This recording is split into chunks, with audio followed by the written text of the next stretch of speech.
Good evening, welcome to the studio this evening. I am going to start working with some sharp tools again and do some more work on this eagle owl. So actually what I meant to do was that's behind me, never mind. So sharp chisels, really sharp chisels, and I wouldn't do this the other way around. So got a feeling I probably don't want to use that chisel. Actually, we'll go for this one, being careful to get them out of that bag there, because otherwise I'm likely to seriously hurt myself. Let me just turn this sound down a little bit.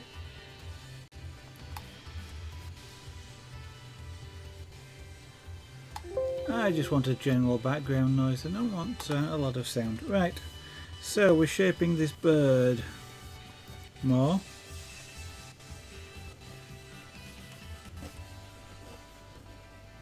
And actually I may need to go to the flat chisel, but that may be a better idea altogether.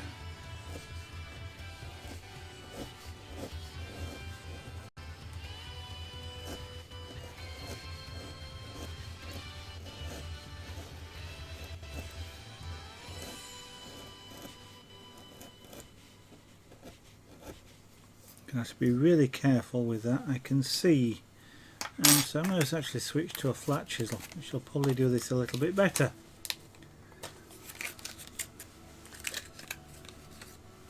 So using the chisel didn't quite feel right, so I'm going to switch to using a flat one.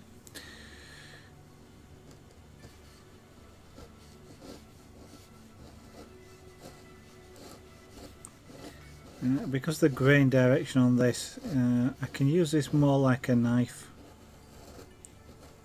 this chisel, and with it being a wide one as well, I'm not going to gouge the surface quite as much as I might do otherwise.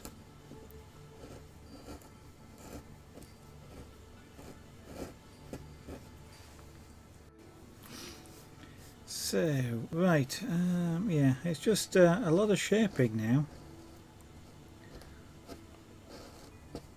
He says, wondering if I've got my reference picture for this eagle owl. That's not it.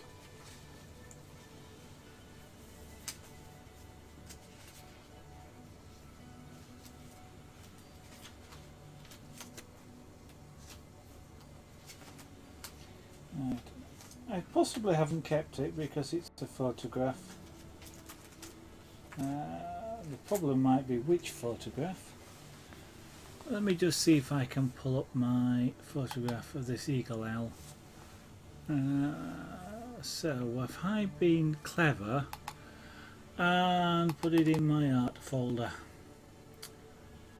No, I haven't. What I do on my PC is as I'm working on things where I'm using reference pictures, I generally put the photographs that I'm using as reference in a particular folder so that I can find them. And in this particular case I didn't do that, so that means that I'm probably going to have a problem finding the images again, because they will be on my server, and the server's got quite a lot of images on it. So I don't actually know how many I've got on the server, but there are tens of thousands.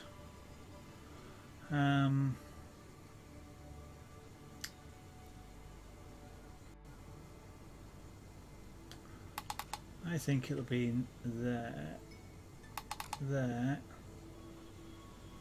yeah. And the other problem is, which one did I use? Doesn't actually matter too much which one I used, because it's a reference picture.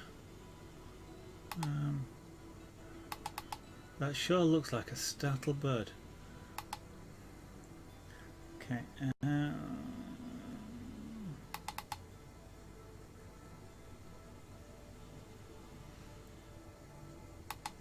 Close, but no cigar, as they say. Come on, this bird actually is called Amber, if I remember correctly. And she's a she. She would be a she. Yeah, that one I think. Okay, so I've got a reference picture that will help me just understand some of the shapes that I'm using here.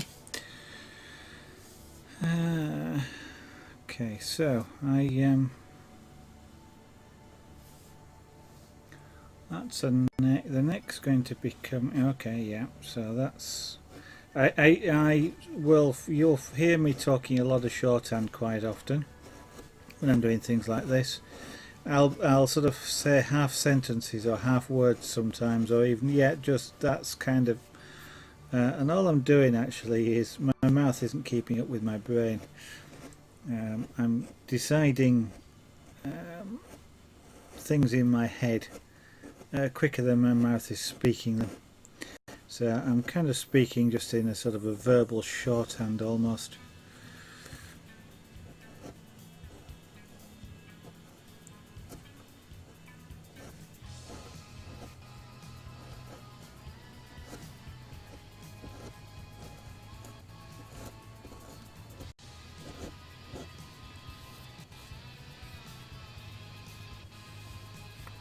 Let me just try something.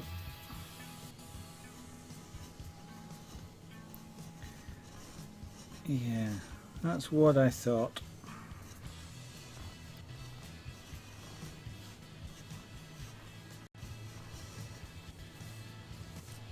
Yeah, okay. What I was just doing is when I carve that way, the wood is roughing up. When I carve this way, it's smoothing down. So basically I'm carving in the wrong direction, which means I've got to change it, which is going to be interesting because there's not a lot of places to clamp this wood down. So what I'm going to do is clean off the little bit of wood I've used, and I've got here a non-slip mat which I'm probably going to need to use. So now I'm going to have to clamp. Maybe I can clamp there. Can I get in there to clamp? Let's see. If I can get in that space just there. Yeah. Okay, that's not going to be too bad then. One of these days I'm going to get myself a proper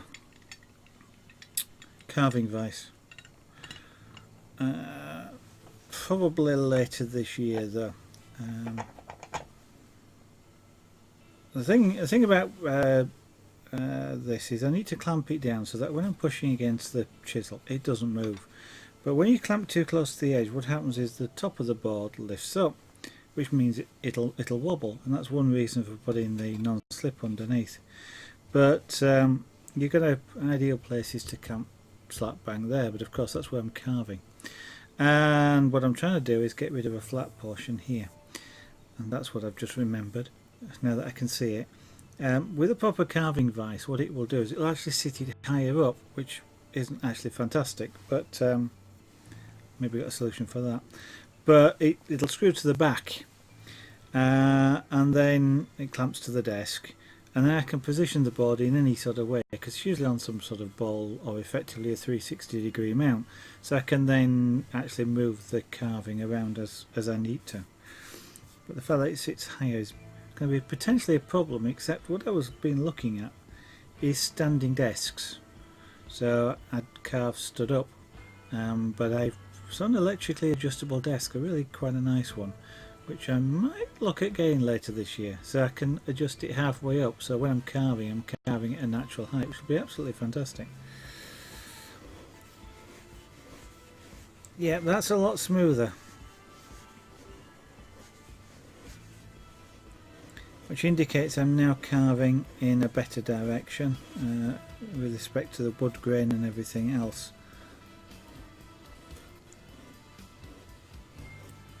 Using the bigger, wider chisel as I can here, it helps to create a better cut and a smoother cut, and I don't gouge the surface as you can do using a gouge, surprisingly, but using smaller chisels you can end up gouging the surface if you're not careful.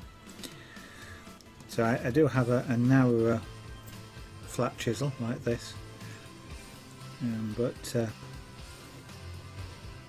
it's easier to sort of create divots with a smaller chisel than it is the larger ones, because the larger ones obviously want to ride over. If there was a small divot here, for example, this big chisel would span it, so it'll want to ride over the top, and gradually the divot will disappear. With a small chisel, it tends to drop into those sorts of gaps and makes them worse. So it takes skill to avoid it when you're using smaller chisels. I avoid needing to develop that skill by using a larger chisel.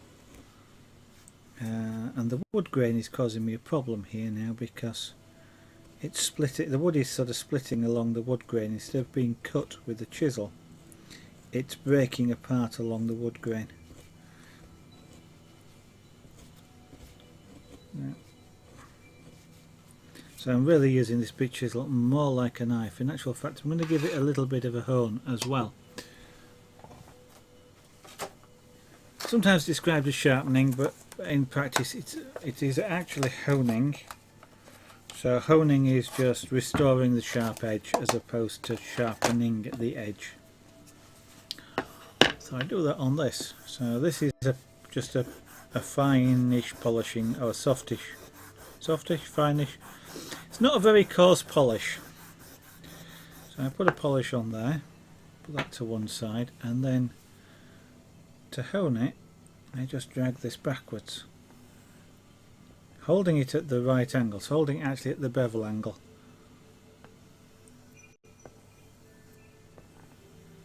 And that will tend to restore the sharp edge, because it does wear after a little while and it bends, and when it bends that's when it goes less sharp, and that's why you hone it, which sort of straightens out the bend.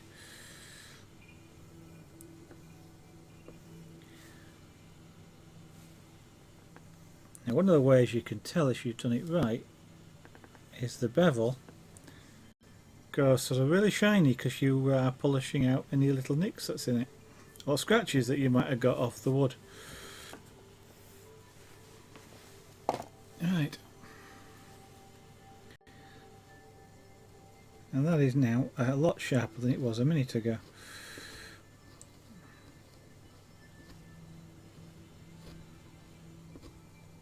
Sometimes actually, well, no, I was going to make a silly statement, and I won't actually make that statement, but I will explain what I was about to say. Sharper chisels are to be desired. They are a lot better to use, they're a lot easier to use, they're a lot safer to use.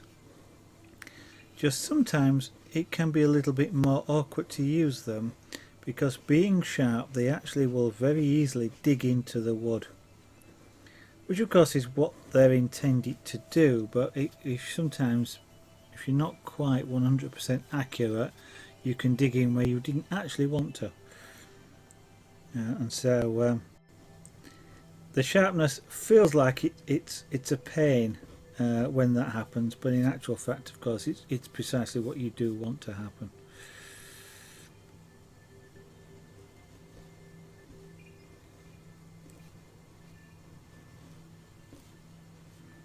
And gradually, I'm going to say wearing away, but I'm actually cutting away this flat surface that I've got here. Now I do want to make sure that it's not just all on one side, so I now have to work on this other side as well. You'll see me brushing the shavings off of the chisel, And I know it'll probably make some people cringe because this chisel is razor sharp. If I were, and I'm not going to run it over my fingers, I would have cut them quite deeply. It is as sharp as a razor blade. I couldn't actually physically shave with it, but you'll see me do that. And if you know it's as sharp as a razor blade, that can give you a very odd feeling. But because I'm moving it away from the sharp edge, I'm not moving it towards the sharp edge, that's not a problem. I wouldn't do that, and I wouldn't do that.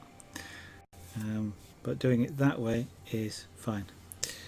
But these are the sorts of things that you learn with practice and with understanding what you're doing. If you were a beginner, you are advised not to do that at all, just because as a beginner you probably don't understand what's safe and what isn't. And certainly in things like schools, they would probably slap your hands for doing that. I know they wouldn't physically slap your hands these days, but they wouldn't be best pleased with you doing that. They would teach you to do it, perhaps using a brush or something else. It's like you will see me carving towards myself at some point probably, and again that's something that they seriously discourage when they are teaching people. And that's for safety reasons, because people don't understand the safe ways of doing it, and the easiest way is to teach people fail-safe methods that are safe all the time, not just in certain circumstances where you have to understand how to use those circumstances to your advantage.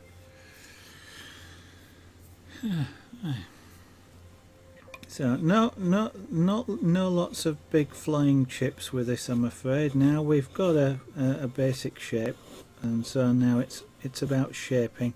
So this is kind of an intermediate stage of the carving now. The initial block carving, shape carving, which took the background down because this was one single solid piece of wood, has been done.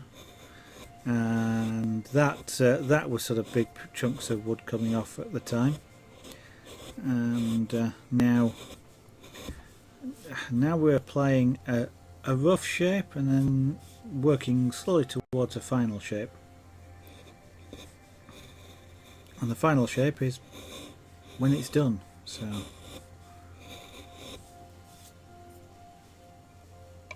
this is the back of the owl, that's its front, that's its back, and with relief carving you have to sort of compress the dimensions a little bit to make it look right, and to force a perspective on the person viewing the piece, because you can't get a good full proper three-dimensional relief carve usually. I mean, if this bird would be about, actually sort of, if I was to do it 3D, it would be at least 3 times the width of this board, I think, just from the size of the bird, and it would stick out quite a lot on a relief carve, and it just wouldn't look right, to be honest. So sometimes you do things which are not right in terms of the perspective or in terms of the actual thing that you're carving, because it looks better if you don't do it right.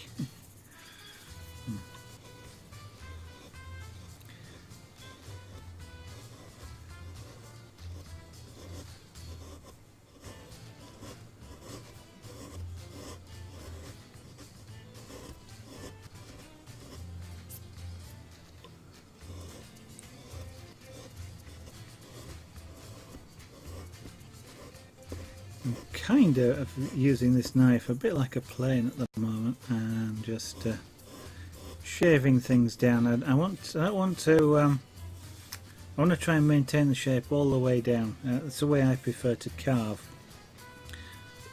Mainly I don't have enough experience perhaps, but an experienced carver may go, oh, I need this to be, and just rough carve all the way down.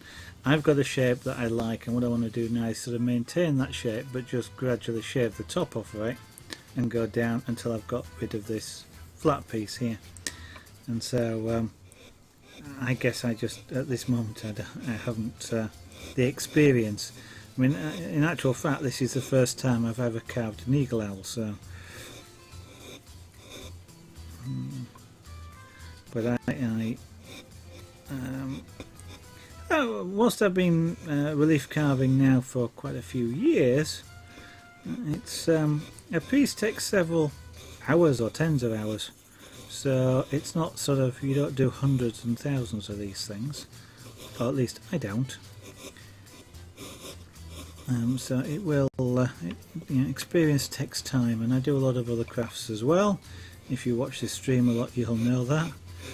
So I do have to, do have a lot more practice to do, but that's the whole point of practice. And I will gradually get faster over time. I'm more confident about what I can and can't do.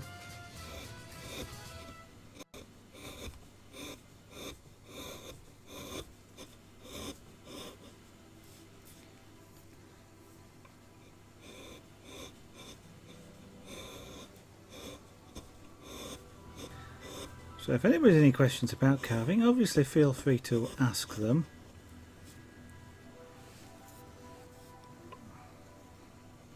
I have to be careful when I get down there, because the wood then comes up, and I don't actually want to cut away at that wood just yet. I'll do the face again later.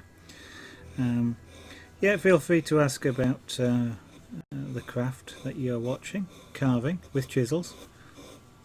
I can do power carving as well, and I may actually on this piece do some towards the end. Power carving involves using power tools like this. That's got a dental bit in it, but you can actually, there are different tools as well.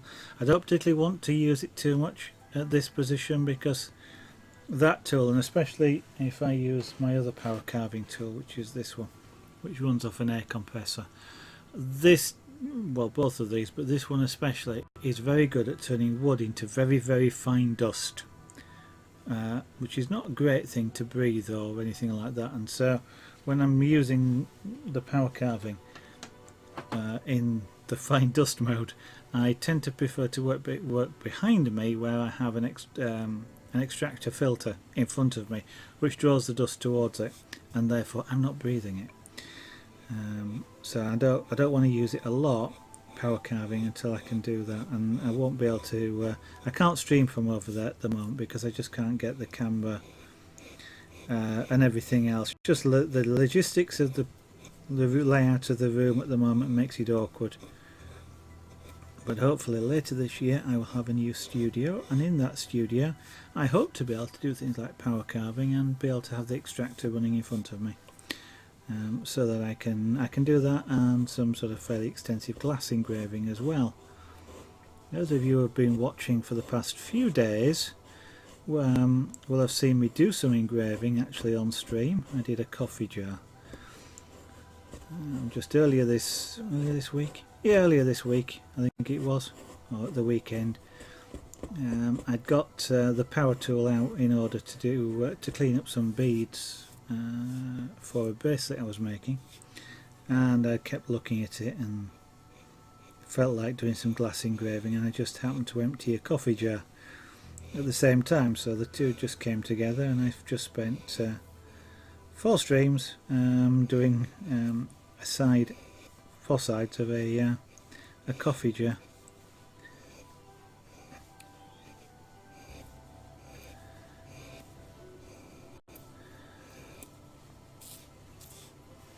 And at some point I think I will probably take a picture of it and make sure I put it in the camera roll there.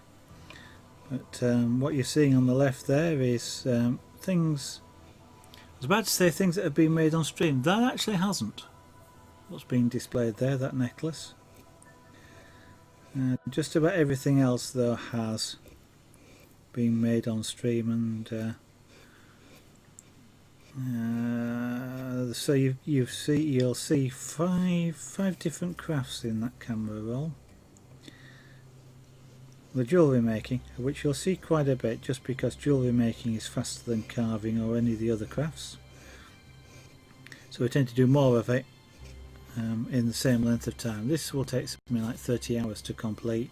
You can make quite a few jewellery items in 30 hours, and I do try and sort of spread the time out reasonably evenly amongst the different crafts, providing I feel like doing them. And for a little while now I haven't felt like getting sharp chisels out because of a work situation which has now resolved itself. Well, I've resolved it. It didn't resolve itself. I've resolved it. But so I'm back to carving. I feel quite calm and relaxed enough to work with sharp chisels again. But yeah, you'll see images in the left hand side there of the 5 different crafts, mainly jewellery making, as I mentioned there. You'll see some black and white looking images, or one you'll see is black and white with green light which isn't quite black and white, but that's a craft called scraper board, which is it's a fascinating medium actually to work with. It's porcelain clay on a backing board, rolled flat on a backing board, then covered with Indian ink, and you scrape away the Indian ink in order to reveal the white of the porcelain clay, which can be dyed with ink if you want to do it, which is where the green bit came from in one of the images. But depending on just how you scrape and how often and where, you can create all sorts of textures and shades of black and white. And you can see some of the images will be on the left there. The woolly looking things that you might see is called punchcraft, and it's kind of a form of miniature rug making. Is that it's an art form which is made exactly like rugs are made, in that a needle is punched up through a backing material carrying thread or wool or whatever with it, and then drawn back, leaving a loop. And that's precisely what the punchcraft images are made from, and how they're made. Both of them are of trains, but nothing wrong with a train. It's a nice image. I now have to carve this way, and this is where it's safe because of the way I'm doing the carving. If they saw you doing this in school, they certainly would not be very pleased at all. It's not something that's safe for beginners to do, because they almost certainly won't handle the chisel properly, or in a safe manner, shall we say.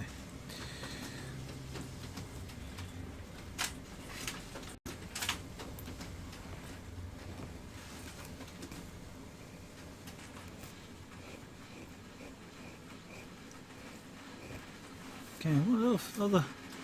Your laser cutter got here. Well, that's absolutely fantastic. I was going to say well done, but you didn't deliver it. So how have you? I was about to. All the instructions are in Chinese. Okay. I was about to say, how long from it being received to were you actually making a cut? Does it take now? Is it still packaged up?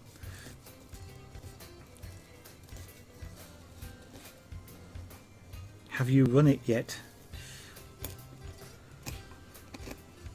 And if not, when are you going to run it, so I can try and watch your stream and see if you're going to do it on stream, that is. I can't actually recall whether you were intending to run the laser cutter on stream.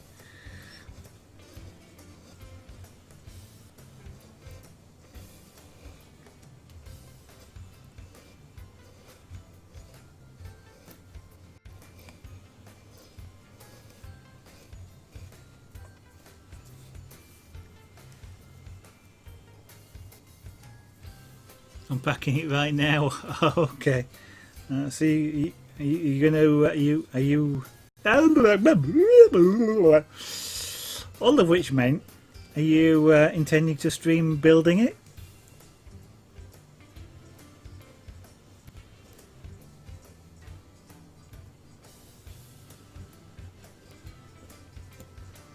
I tell you what, I am looking forward to seeing you seeing what you do with that.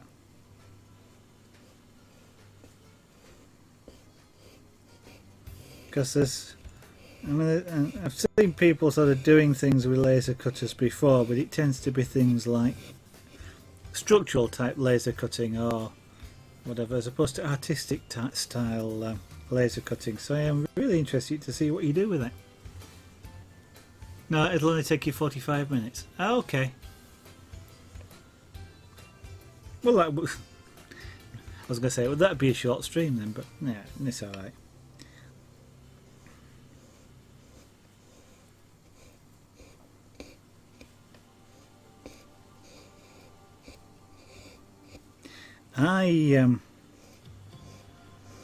Talking of new things, one of the things I saw this week, which I might get to try.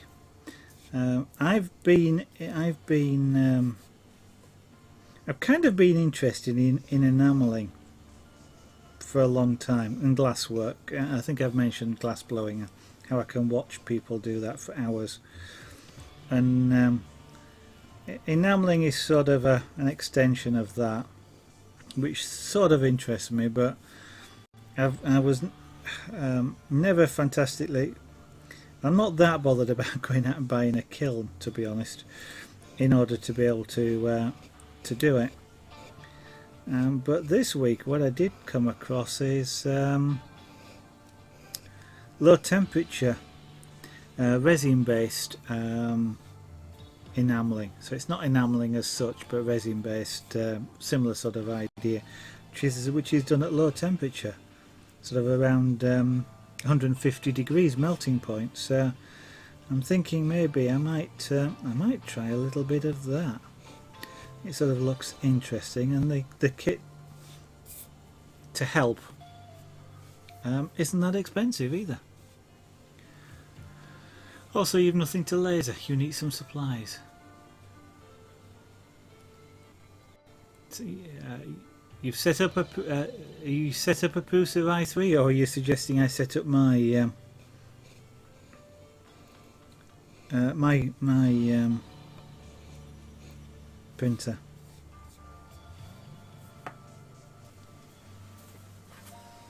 I've got a reasonable amount of stuff that would be laserable in a reasonable power laser. Can't do it in mine because it's not got enough power to cut this sort of stuff. I can only cut card. But tell you what I had thought about doing. I do have I think I mentioned I've got a small laser kit. And literally by small I mean the bed size is about that.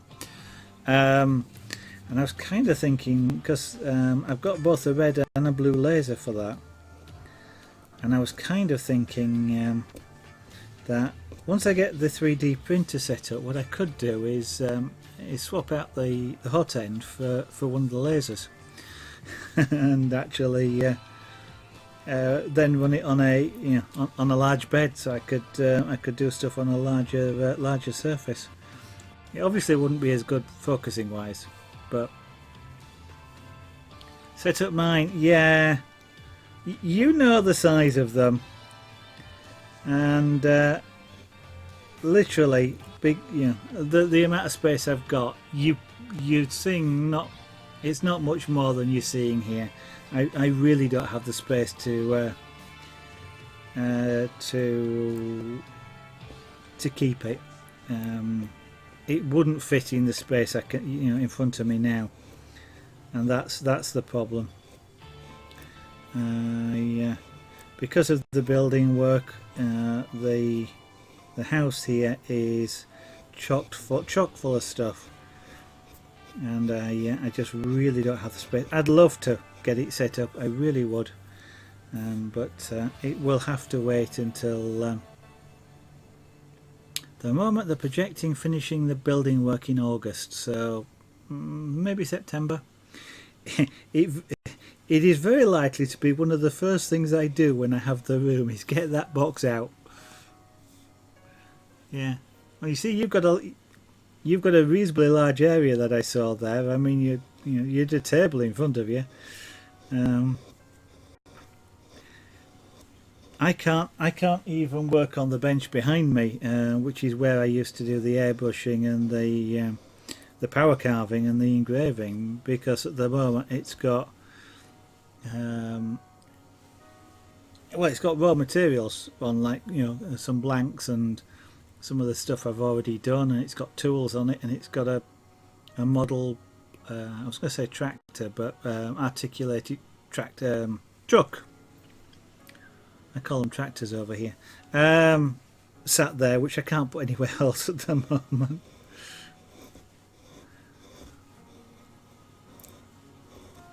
But as soon as I can, I will. Actually, I am hoping the Tico arrives soon. That's a smaller. I think I mentioned that one, didn't I? It's a Delta. I'm hoping that actually will arrive soon. They're supposed to be sending those out shortly. But that'll be ready built, so I still won't have anywhere to put that, but it'll be smaller. You have tons of space. Yeah, you're making me jealous. I will have tons of space once the studio's built. I will have a room which is about 15 by 20 odd feet, and I've got another room which is about 15 by 10. Although I think in that other room, well, it actually will be an office, because I work from home. So I'll have an office desk on one side of it, but on the other side I fully intend to have a train layout.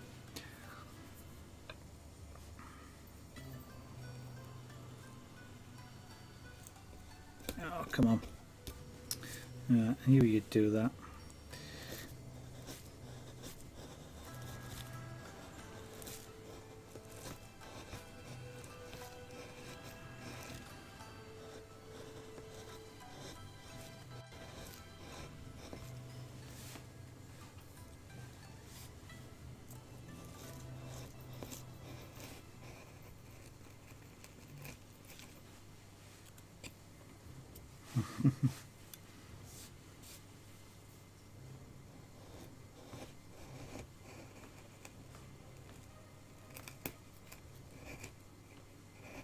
God, would split.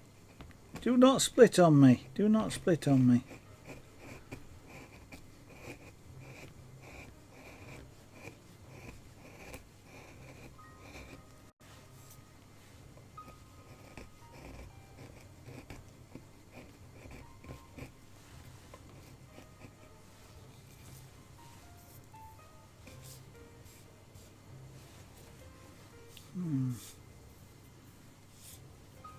I need to adjust that shape a little bit.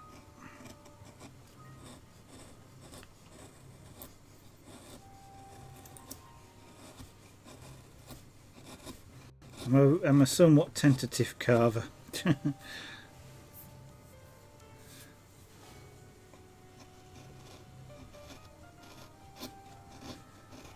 I am a little bit nervous about this particular block of wood because of the angle of the angle and direction of the grain. It would be very easy to take a whole big slice out of this and just break it away, and that would not be very good.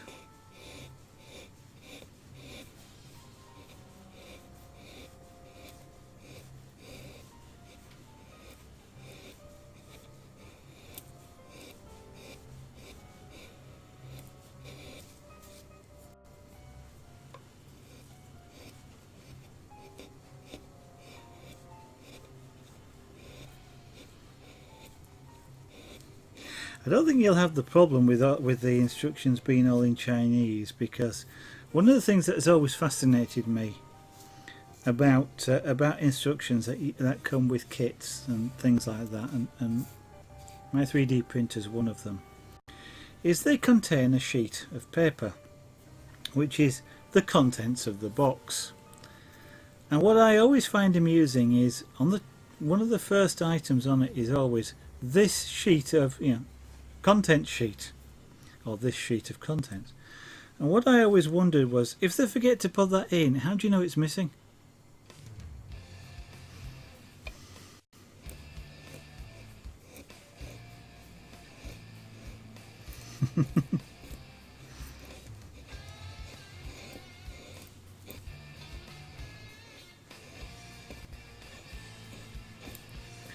It's one of those funny things.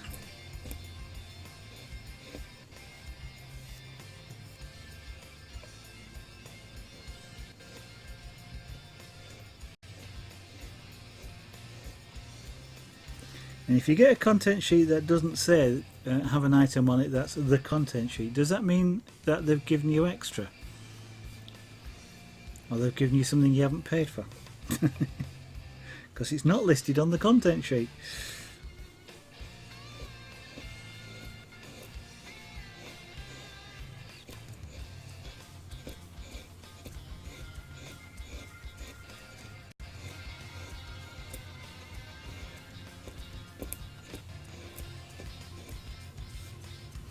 That's a bit like, I don't know if anybody's got, I don't know about the Skype, but Microsoft Skype for Business.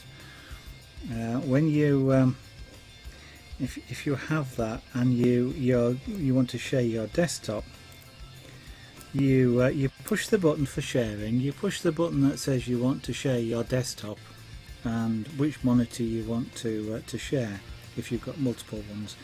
And then it says, are you sure you want to do this? Because everybody will be able to see your desktop. And it's kind of like, I've just told you to share my desktop. Of course I know that. And of course I want them to see it, because that's what I've just told you to do. I find it funny that it asks if that's what you actually want it to do, having just told it that's what you want it to do. And it's not sort of something you can accidentally press. You know, you actually have to sort of go through quite a process to get that far. And sometimes I think messages like that are just a little bit too silly.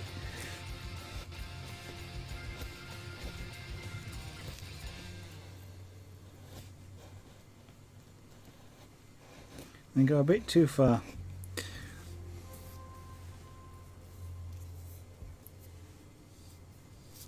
The only parts listed, it's all pictures. Well, that's quite useful sometimes, especially when they call things by stuff that you've no idea what it means. 52 pages in a doc file, all pictures. Oh well, the universal language then.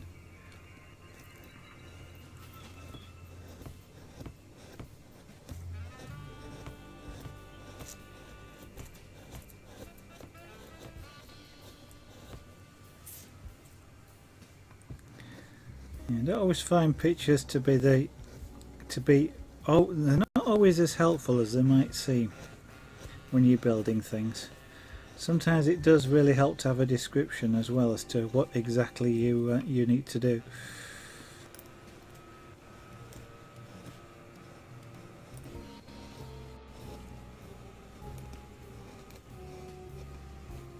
Especially if you've got lots of screws or things like that and you can't actually see from the picture what they are, or you can't tell how long they are, and so you're trying to guess which ones it is that they were intending you should use.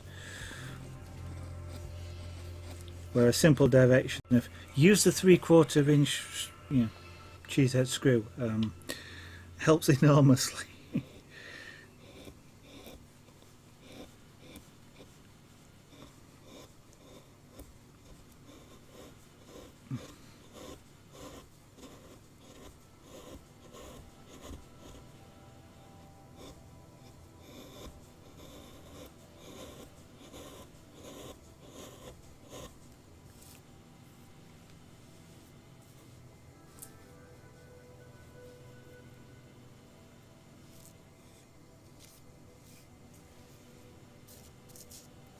Oh, okay, yeah.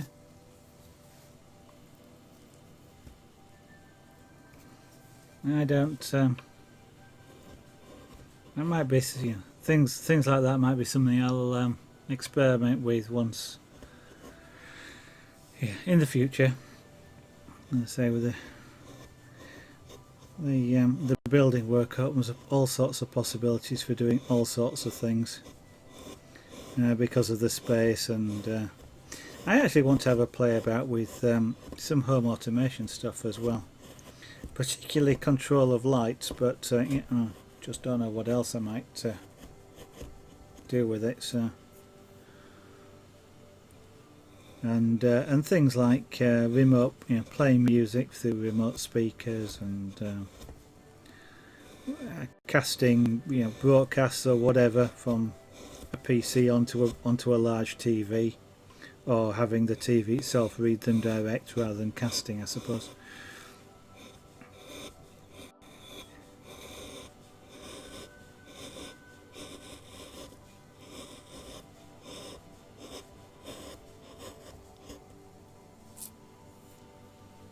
No, it's a Radeon. Actually, is Radeon Nvidia these days? No idea. To be honest, it's quite an old card. It's a 9800. So at the time I bought it, it was about the most powerful video card you could buy. But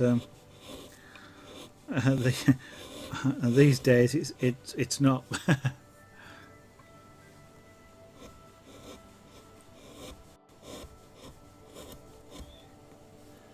I mean, casting wise, it's I can cast the desktop if I really want to. It's not fantastically a difficult thing to do. If nothing else, I just run OBS and cast a desktop that way. I can run that to an internal server and do that, or anything that'll run in the browser. Of course, I can cast from Google Chrome. So I've got the options there. I can't necessarily play games like that, but to be honest, I don't particularly want to. I've no particular desire to, just because I got a fairly large monitor here in front of me, and if I really wanted a large monitor, I'd just put one in front of me, rather than sort of going into another room and playing. And half the time, most of the games I like to play are things like the Truck Simulator or stuff like that. And whilst they cast quite nicely, you can't. Well, I was about to say you can't easily plug a wheel into to a different room. Having said which, I know that is totally possible. It's only a remote USB connection, but.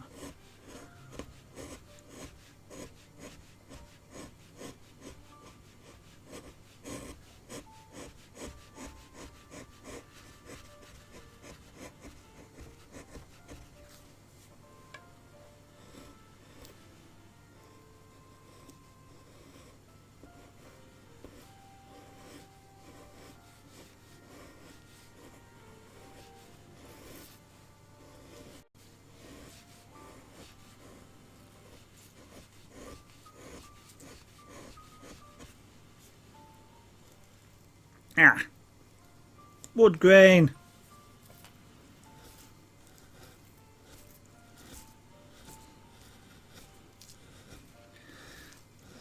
I was about to say to the internet, remind me not to get a piece of wood with a wood grain like this in this direction again, but in actual fact I won't have any choice.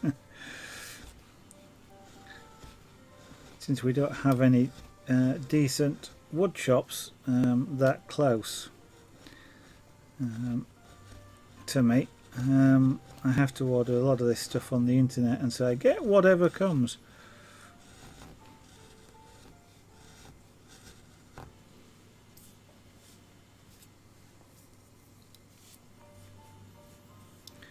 Alright, and closer.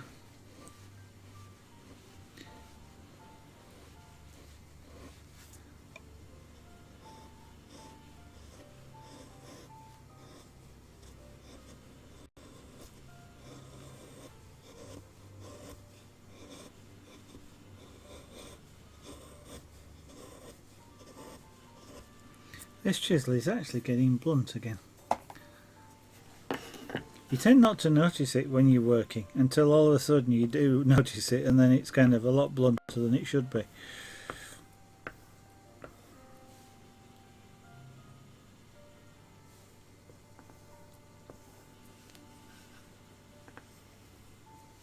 Although having said which, it's still sharp. Even when I'm calling it blunt, it is sharp enough to do serious damage.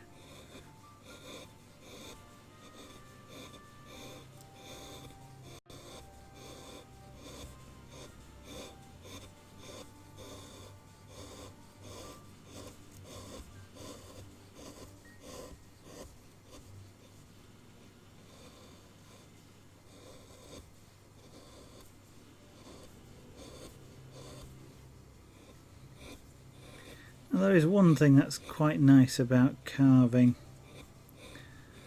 I was about to say animate objects, but animals, or I guess people, and that is things like this owl. Its back isn't actually dead smooth. It's got feathers, and they, there's all sorts of undulations and all sorts in them. So if you actually feel the back of an eagle owl, it's not smooth, and this one isn't either. But that's my excuse for not making a really smooth job.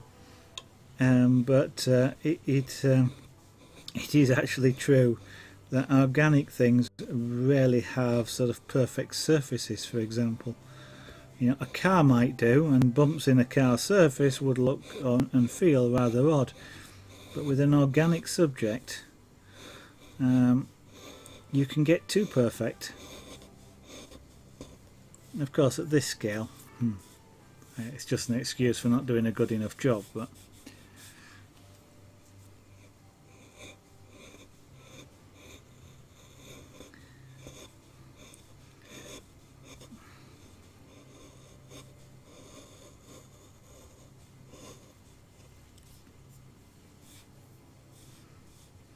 because one of the things I don't actually want to do is I don't actually want to sand this. I could do, but sanding it changes the surface texture. Apart from the fact it smooths it, you get the wood grain, the pores of the wood, whatever you like to describe it, sort of get filled with sawdust, and it changes the look of it.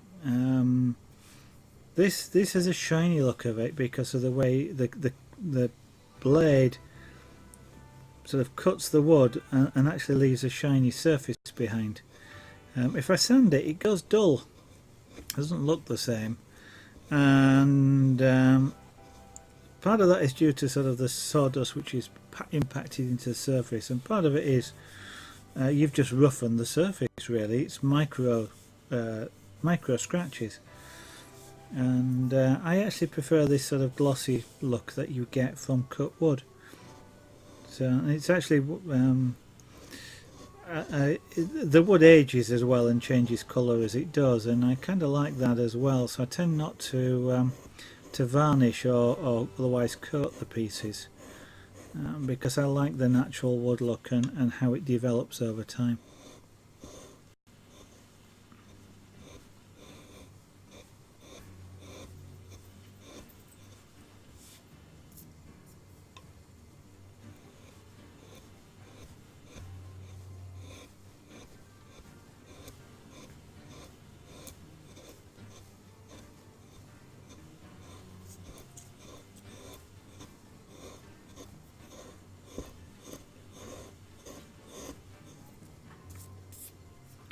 I'm rather surprised at how much wood I've removed.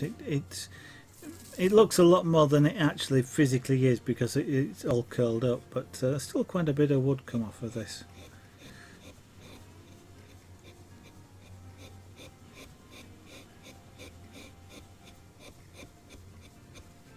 I'm going to be a little bit careful here because I want a distinct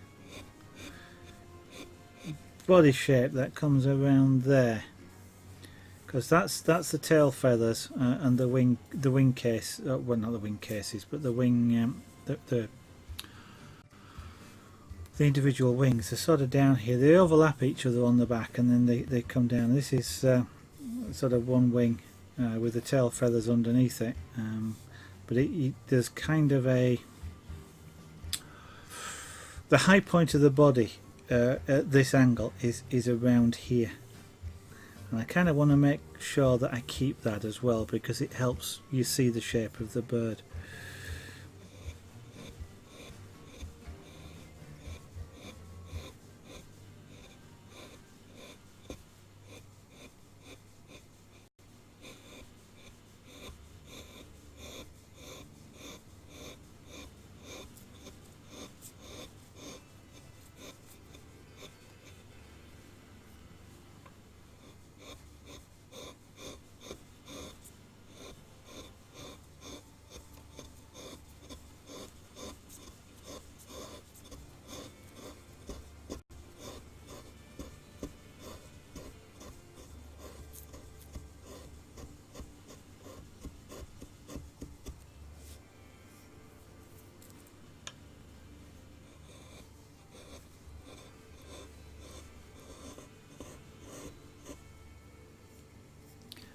Well, for anybody watching, feel free to ask any questions if you want to do so about carving, or about any of the other crafts that you may see appear in that left hand window.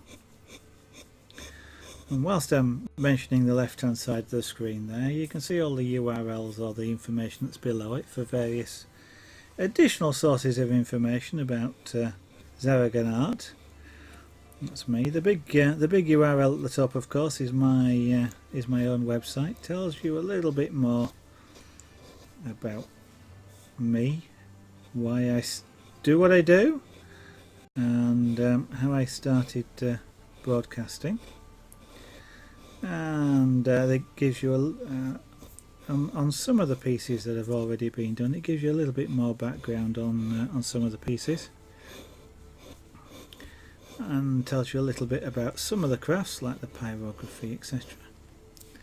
And whilst there is a small shop on there, it doesn't have very much in it at the moment. The main shop is the one that's below. That's Etsy, zaraganart.etsy.com, which has got jewellery items in it at the moment.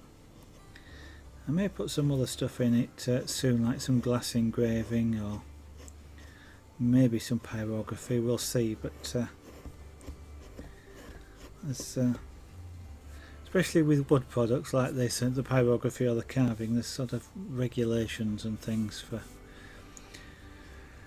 to be looked at before I can start and sell things like that, or like this. And you've got Facebook there as well. Feel free to follow me on Facebook. There's information, again, pictures of stuff and odd bits and pieces on there, which might be of interest to you. And of course, the Twitter account is a really good one to follow if you're interested in watching the stream, because a tweet does go out when I start streaming to let you know. And I do try also and let people know if I'm not streaming for any particular reason, then I will try and mention that on Twitter beforehand, so you don't come to the stream to find me not here.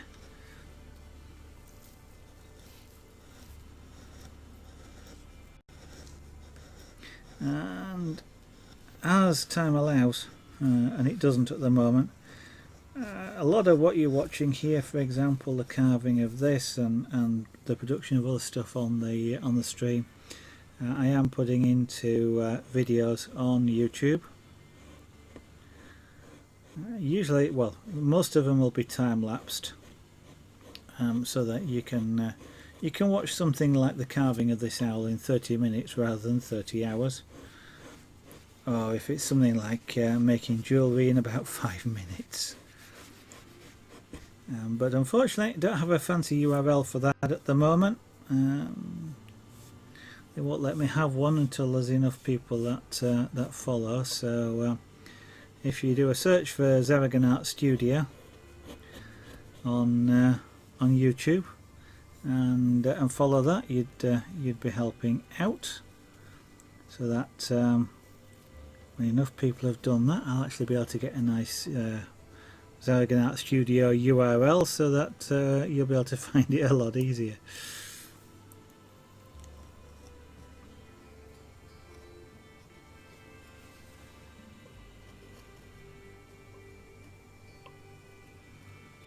Okay, give up trying to do that, Zargan, because that'll only mess up.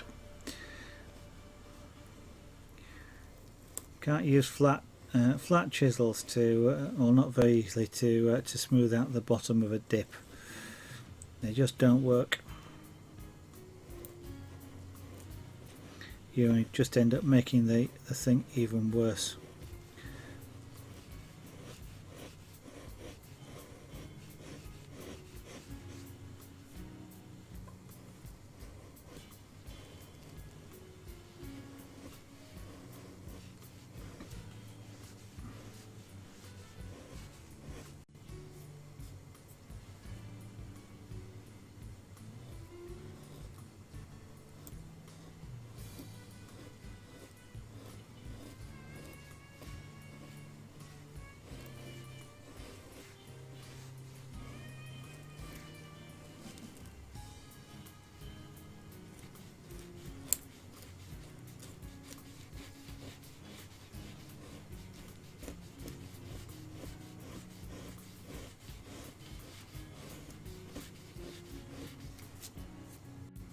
Okay, that angle there is going to be a bit of a problem.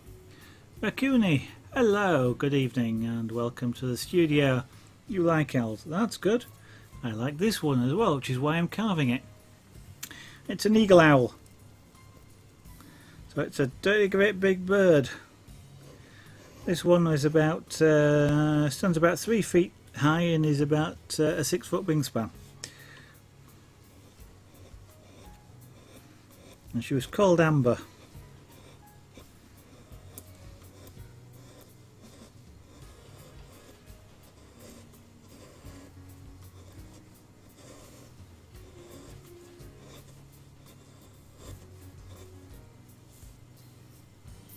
And surprisingly, for such a large bird, she weighed about 3.5 kilos, I think it was.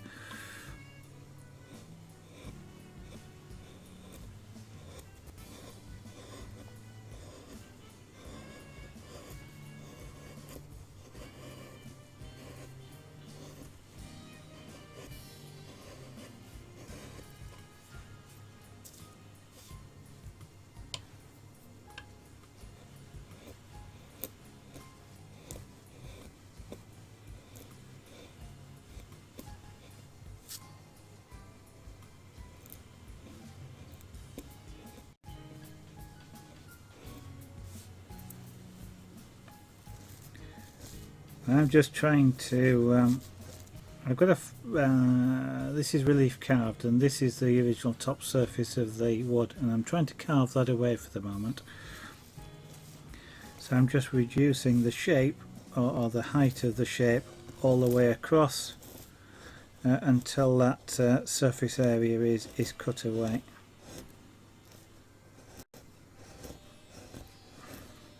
But the grain of this particular piece of wood is making it a little bit awkward.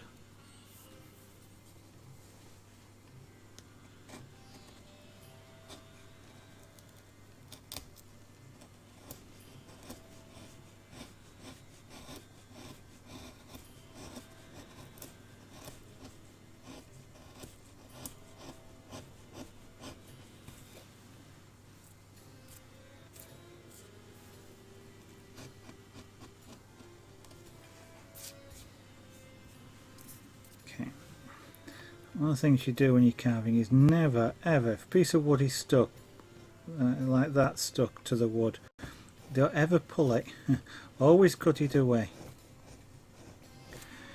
If you pull it, you're likely to pull off more than you expected, which could damage the whole piece of work.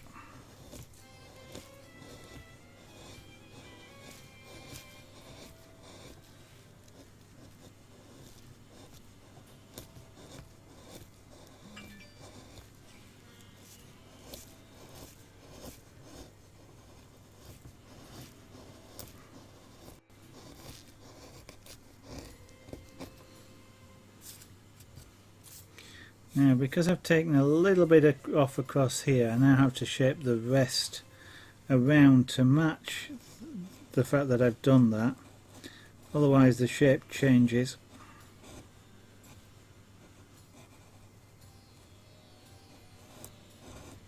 and won't look right. And I'm carving that in the wrong direction for this particular piece of wood, so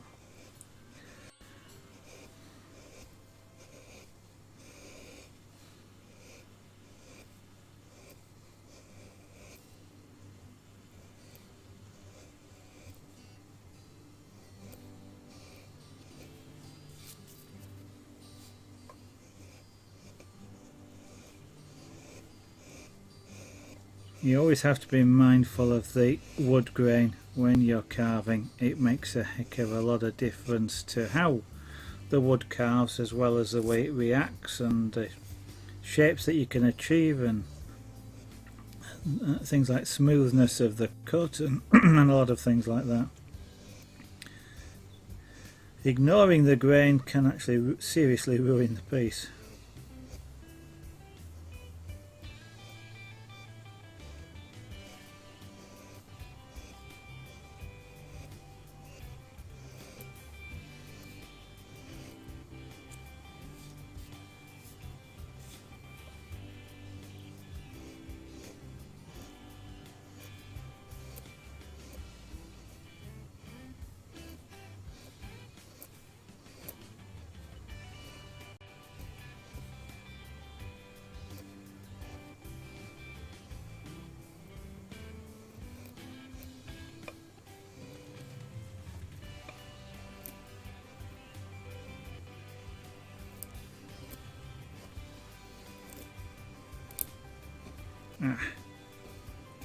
Don't do that. I don't know if you can hear a crunching sound occasionally. The mic is quite good at picking up the sounds, but yeah, there was one. I've now got a rough edge there because I'm starting to carve in the wrong direction.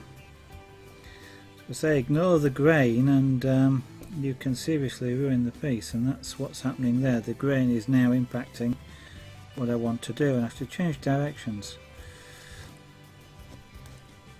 Now I have a little mark that I need to carve out.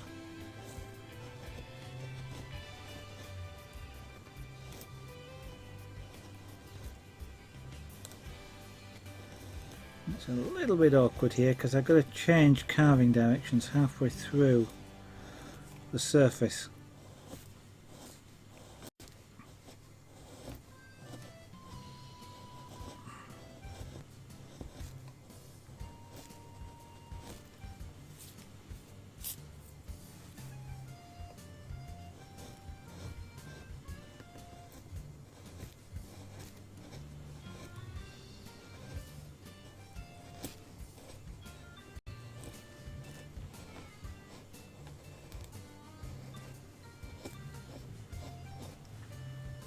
Right, just at that point there I have to switch and carve from this side, otherwise I'll rip the surface. Now I've got to carve very precisely so I don't get a divot in there, and I can match both sides, and it's one of the hardest bits to actually do. There we go. There is a little bit of overlap, which does help in that I can carve a little bit past that mark in either direction without causing myself a problem.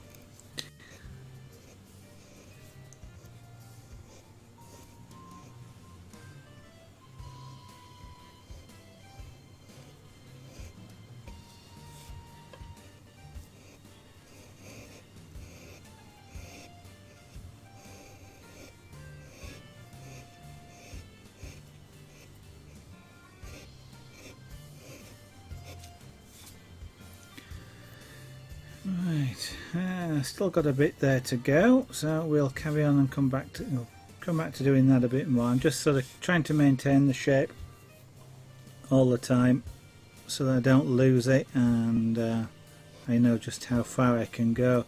I can't cut this down much further without losing it into the backing board, so I will probably have to squeeze the perspective a little bit to do that if I need to go much further down on that tail.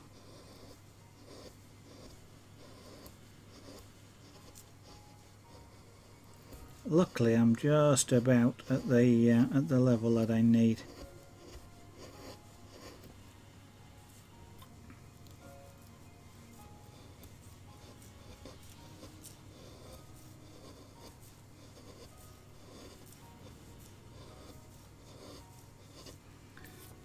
Okay, let's give this blade a little bit more of a strop. I did something silly then. I almost dropped the chisel, but I tried to catch it.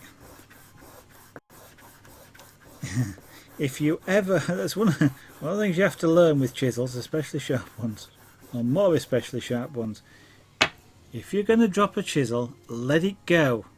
Do not try and catch it, whatever happens, because you need to catch it like that. As you can imagine what would happen, I'd impale myself, and that would not be good. It would seriously damage my hand, and I'd have blood everywhere. I'd be in hospital, and I probably wouldn't be able to do carving with my left hand anymore, or whichever hand it was. So if you ever start to drop a chisel, or like a scalpel or a sharp knife, let it go. I know that takes a lot of, it's easier to say than do. And it's not sort of something you can practice, because you can deliberately drop a knife and not pick it up, and that's easy. It's when you do it by accident, when you drop it by accident and you automatically try and catch, that's the hard one to stop yourself doing. But that's the one where you actually need to stop yourself doing it. There we go.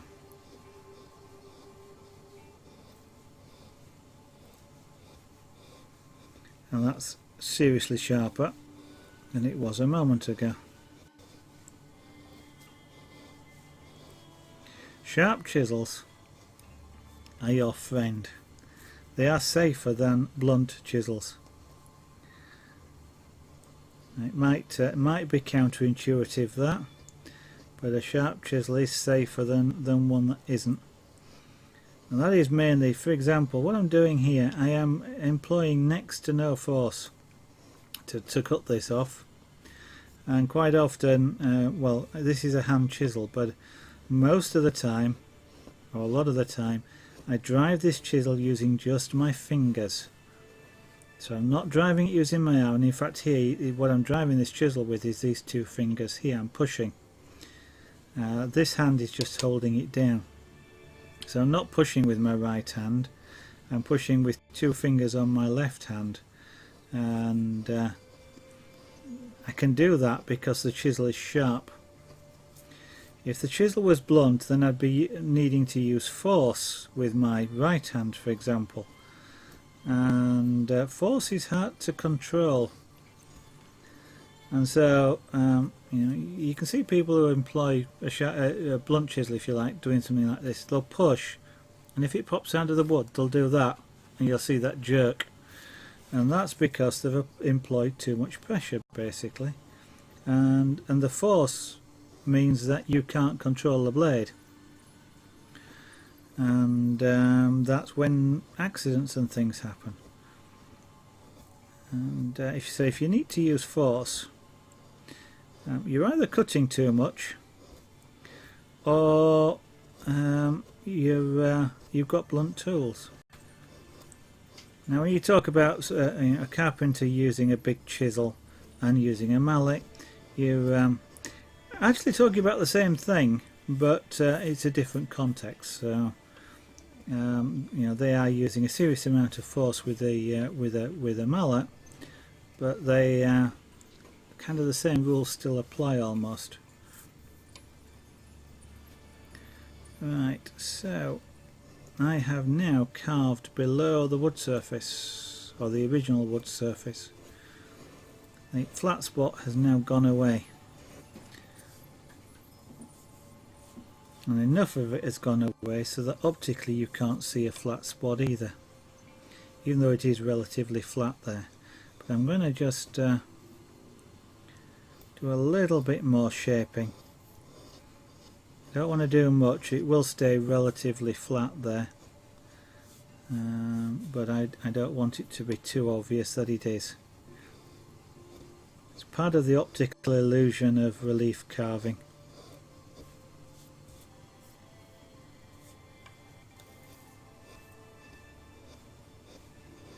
Relief carving often sort of compresses dimensions, so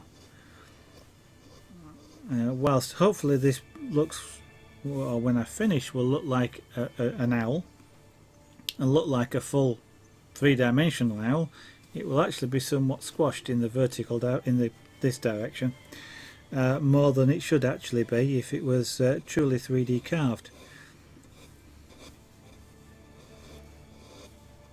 But if I've carved it correctly, then you won't actually notice that, and it will actually look as though it's correctly proportioned. And that's the magic, or the secret, or whatever you like to call it, of relief carving.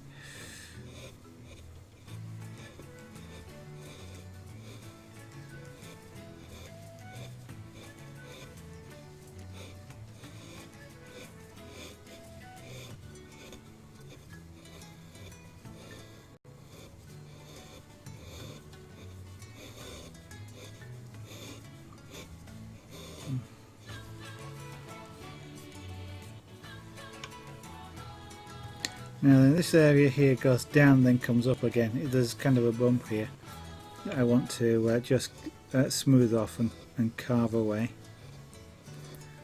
So that's what I'm kind of working on now. Now that I've got rid of the surface there and below the surface, and now I have to work on the actual final, towards the final shape.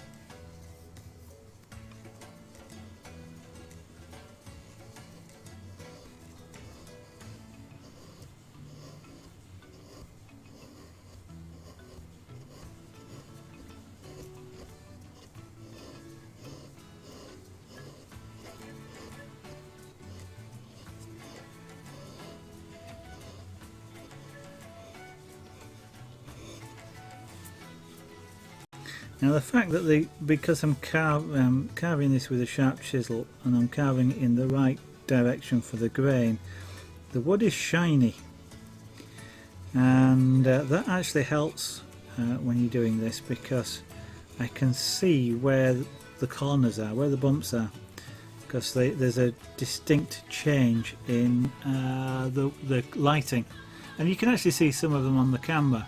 There's one there, for example. You can see sort of that edge, and you probably see another one about there, and across here. Now I can see more in person, and partly because I'm looking at a slightly different angle to the camera as well.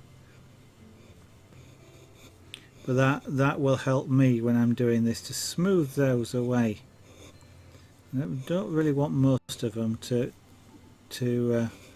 be visible, and I especially don't want you particularly to be able to feel them, because I like to carve my pieces to actually be touched, to actually run your fingers over them. I love doing that, to be honest, over carving. So I do like shapes that are pleasing to touch as well, and to be carved smooth.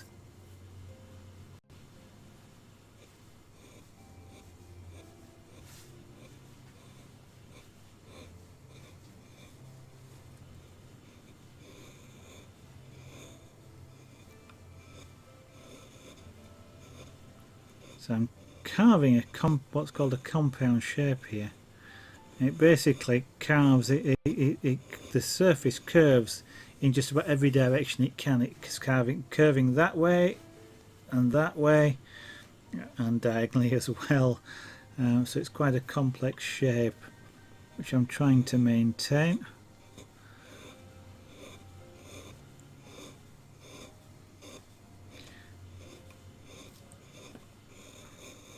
So again, in terms of blade control here, my right hand is turning and twisting the blade to try and maintain that smooth profile, while my left fingers are driving it.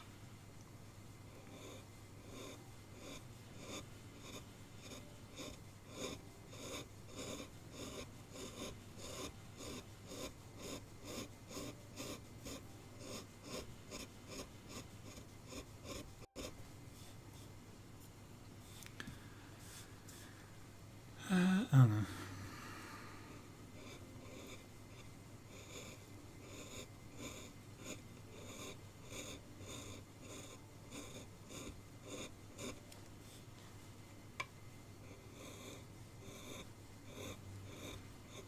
For those of you that are watching and have some sort of knowledge of chisels, or have seen chisels before, you may think I'm using this chisel the wrong way up. A lot of people do. They see the bevel and think that's the top and I should be using the chisel like this, but I don't. I'm using it that way up. I'm actually using it correctly. The bevel is supposed to be down when you carve.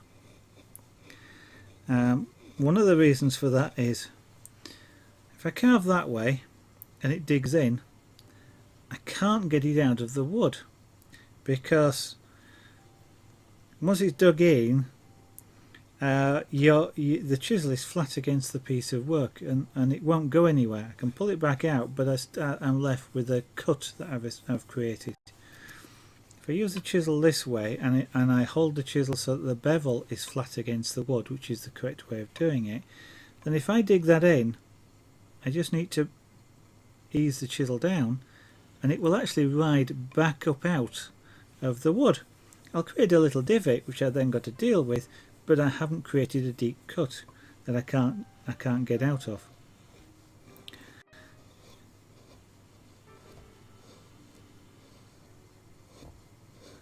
And even when you're driving a chisel down, straight down, you drive it with the bevel against the edge that you want to keep, because the bevel, if it pushes, and it doesn't usually, but if it pushes the blade to one side, it pushes it away from the surface you want to keep.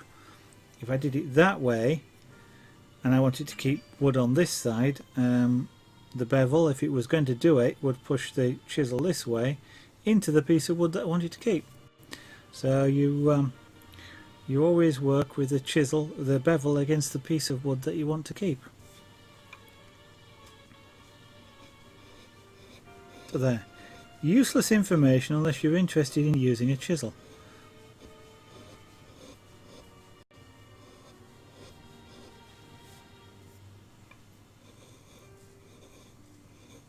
And of course, it goes without saying, chisels are not screwdrivers. So you should never use a chisel for something it's not designed for. Now that goes for most tools, to be honest. But using a chisel as a screwdriver blunts it. And that's bad.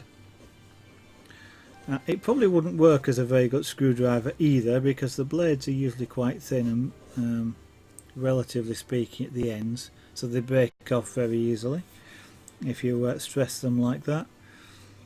And they're to be honest, they're usually more expensive than screwdrivers. It's cheaper to go buy a screwdriver than it is to go and buy another chisel that you've just ruined.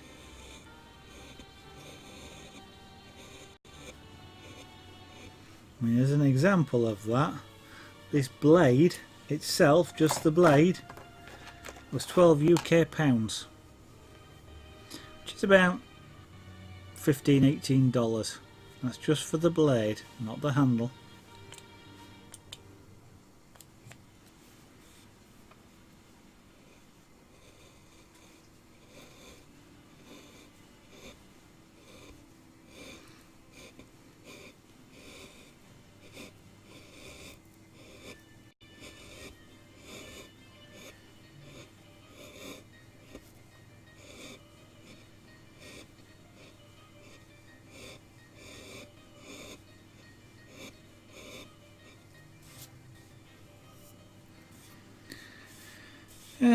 Okay, let's have a look. What have we done?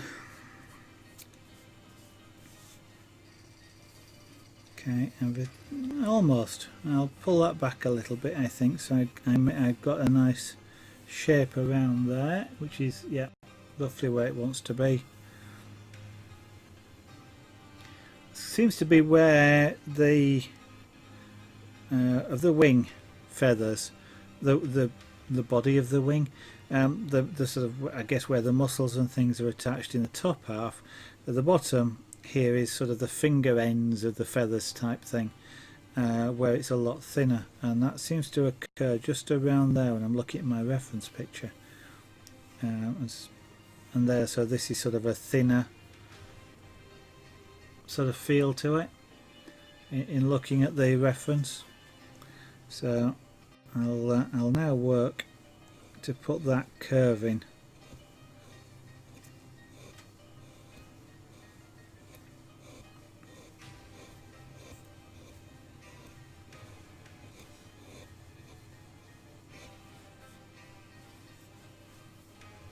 Yeah, just slightly lower, we get there. So I'm carving a curve using a straight chisel to carve straight cuts.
And it takes a little bit of practice to be able to do this and just take fairly fine cuts.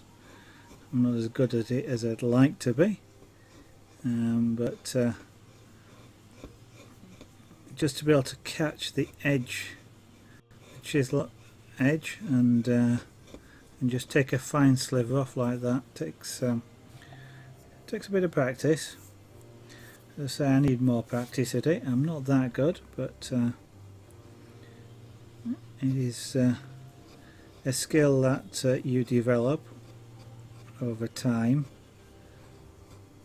to have the muscle control in order to just angle the chisel to A, catch the sliver in the first place, and then B, to continue it just enough and without sort of digging further into the wood, so you actually cut it off and take it off the top rather than digging down into the wood and taking away more material than you expect.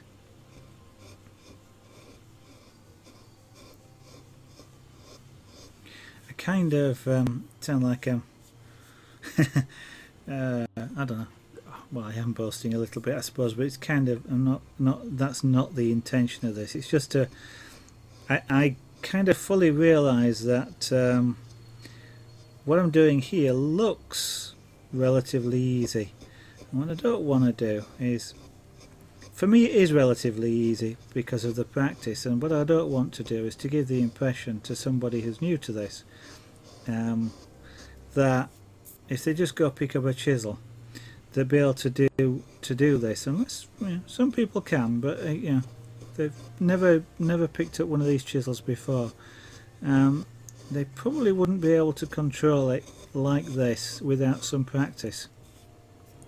And one of the things I hate when I've looked at YouTube videos and things is for things for beginners, beginners carving or something, and it's you see them doing something like this, or you'll see, I don't know, bits like, I don't know, a time lapse, or they'll just show you small sections of them doing. I'll come back in a minute through the magic of editing. and you get an unrealistic expectation of us as a beginner, for example. Time lapse is really hard to get to judge how long something actually takes, and of course I'll come back in a few minutes and show you the progress. Could actually be several hours worth of work before they've come back on the video. And as a beginner, you get a sort of a slightly, you know, you kind of look at it and think, well, he only took 5 minutes to do that, so I must be really bad. When in actual fact he may have taken 5 or 6 hours to do that, and you're not really bad. But because you get that wrong impression, you might sort of start to say, well, I give up, I'm no good at this, you know, I'm never going to be able to do that. And so what I want to do is kind of you know, tell you about things like this where hopefully I'm making something look easy, but that is because of the practice, but let you see how long it does take. So even though that hopefully looked easy, it still took sort of 5-10 minutes to do a relatively small amount of area there to what is my satisfaction for the moment. I need to go back over it, but it's enough for what I'm trying to achieve at the moment, but it's by no means finished. But you know, I am seriously trying not to give sort of people an unreasonable expectation of what they might be able to achieve. I mean, somebody who's better at carving than me may be able to do this a bit quicker, or a lot quicker even. But you know, I am not an expert. I do know I've got better with practice, so I wouldn't have been able to carve this owl when I first started. I probably wouldn't actually have known even where to start.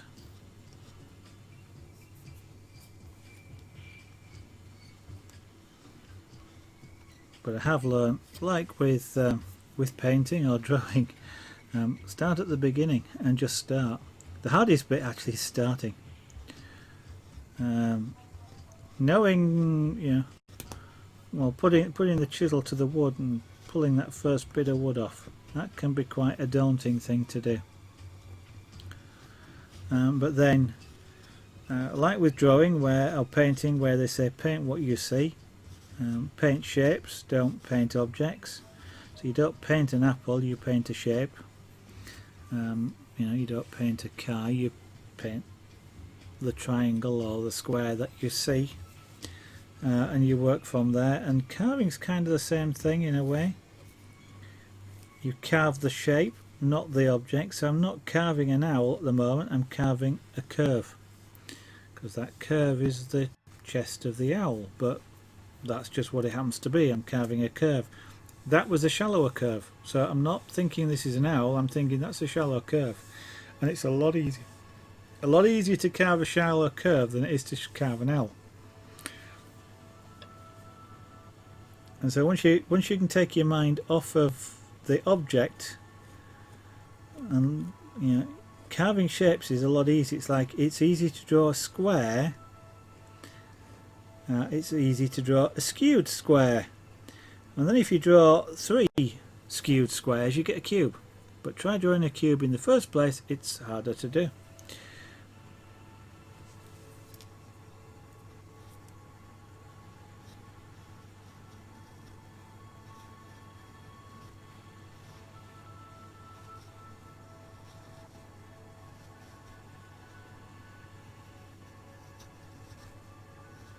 Of course, with any crafts like this, especially, you know, things where you need to practice a lot like this, you have to expect to fail, you have to expect to mess up, and then what matters is how you correct it, because that's one of the things you learn. Like for carving, for example, you learn about the effects of grain, generally speaking, because you carve something in the wrong way and it's split, and then you have to fix it. And you learn carving things in the wrong way, the wood feels rough, or and things like that, and you learn from the mistake. Hopefully it's not a catastrophic mistake, but sometimes they are, and you have to just go, yeah, well, I've learned something. I've learned what not to do, and you go from there.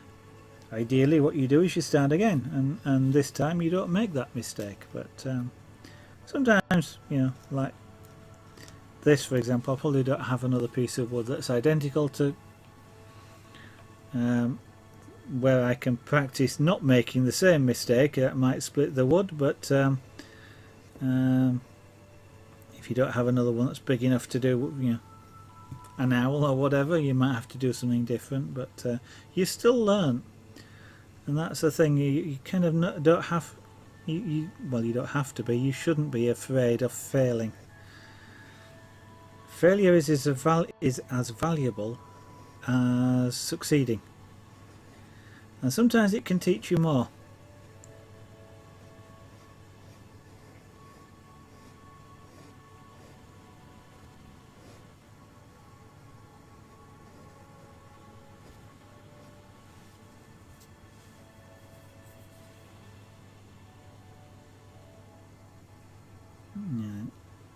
Smooth curves, carving smooth curves is not fantastically easy. You might think you can use a curved blade to do it. Often you don't have shapes that are a perfect match to a curved blade, and a lot of curved blades are gouges. This is a gouge. It's a curved blade, and you might think you could just use it like that and cut stuff away. Well, to a limited extent you can, even though it's the wrong shape, because it's still curved, and it can be used to help. But if you remember what I said earlier, is I'm actually using this upside down.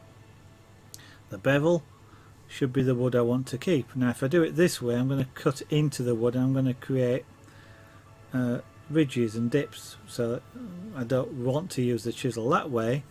I really want to use it this way.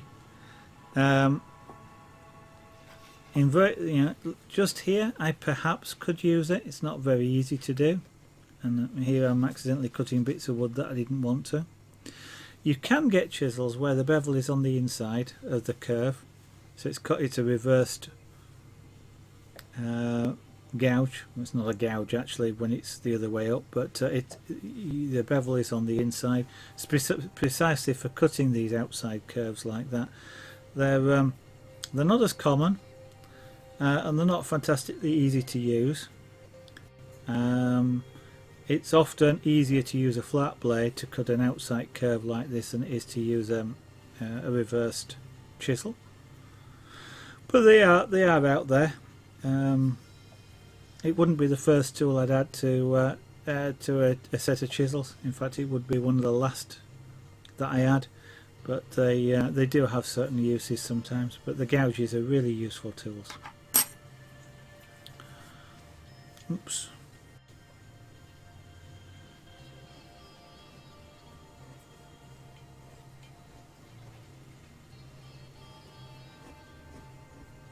Yeah, so you can use a flat chisel to cut an outside curve. You sort of have to sort of drive it around the curve, but you can get really nice results with practice. I don't have enough of it, but with practice, and essentially all you do is you cut the corner off. If you feel a ridge, you cut the corner off. That creates two smaller ridges. You cut those corners off. That creates small, and eventually, basically, it gets too small for you to feel. But I'm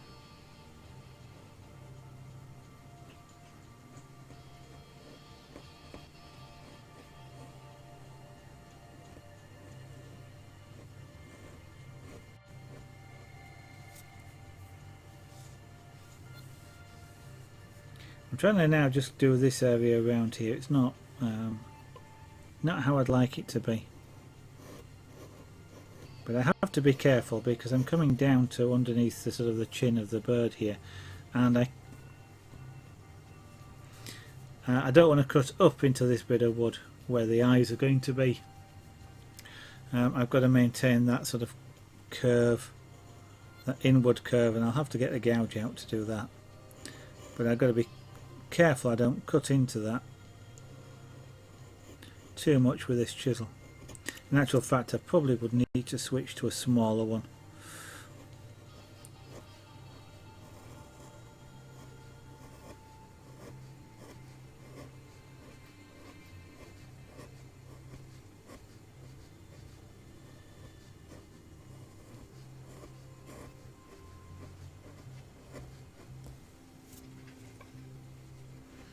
Now sometimes this, you could do this quite easily, smooth this off with a piece of sandpaper, but again, as I said earlier, that disrupts the surface texture of the wood and makes it look differently, and I don't want to do that, so I'm taking a lot of trouble here to do it with this chisel. If I was going to paint this, then absolutely I'd sand it rather than try and smooth it off with a chisel. The sandpaper would be a heck of a lot quicker. Now I know that shape's not right around here. I've got a ridge which isn't on the bird, it's really nice and smooth, so again this is where I now start to carve the shape.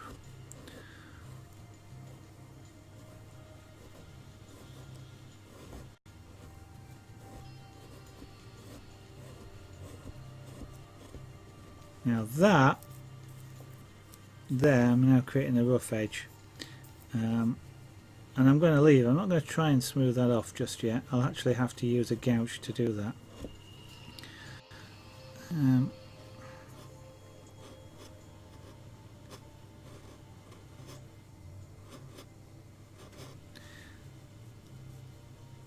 Just trying to decide whether I can cut this across grain, because it's easier to cut along the, I want to smooth off this ridge which is across there.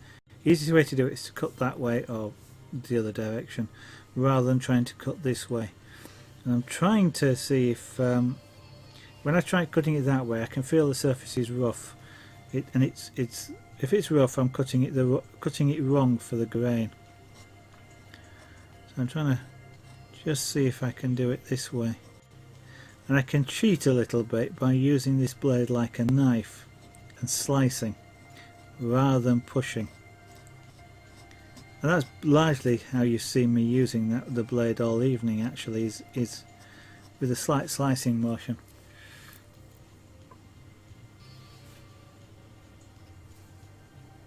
But yes, that's okay in this particular case. The wood is letting me do that. Now in practice the wood can't stop me, it's not as though it's actively sort of saying, and I quite often though will describe the wood as telling me things. And it's the feel of the cut and the chisel as I'm doing it, which is informing me of things, and that's what I describe as the wood telling me things.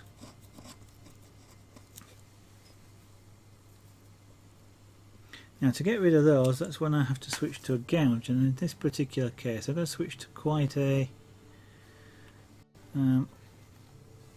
strong gouge so that I can get in without the edges catching on something else.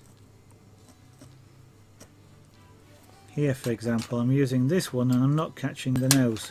If I tried using this one to get into that edge there, I'd be cutting the nose off. I don't know if you can see that. So steep sided gouge. Here I'm not using it specifically as a gouge, I'm using it as a U-shaped chisel, because I want to create that smooth bottom of the cut, a smooth curved bottom, which I'm getting from this chisel. And this one needs a bit of a sharpen.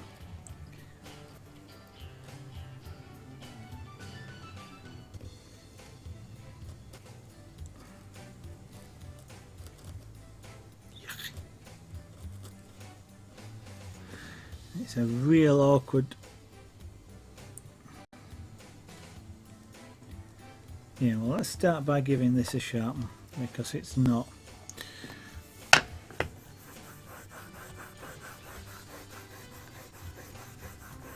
Now, sharpening these is a little bit more awkward than sharpening a flat one because you've got to turn the chisel because the cutting edge is all the way around the U.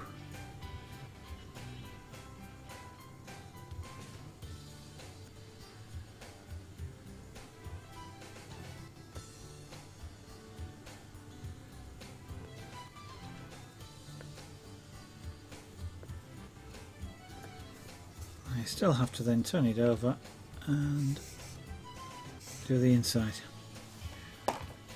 Right, 10 o'clock, okay.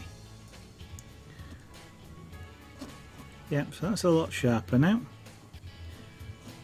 And it's now actually cutting wood rather than pushing it to one side, which is what it was doing a moment ago.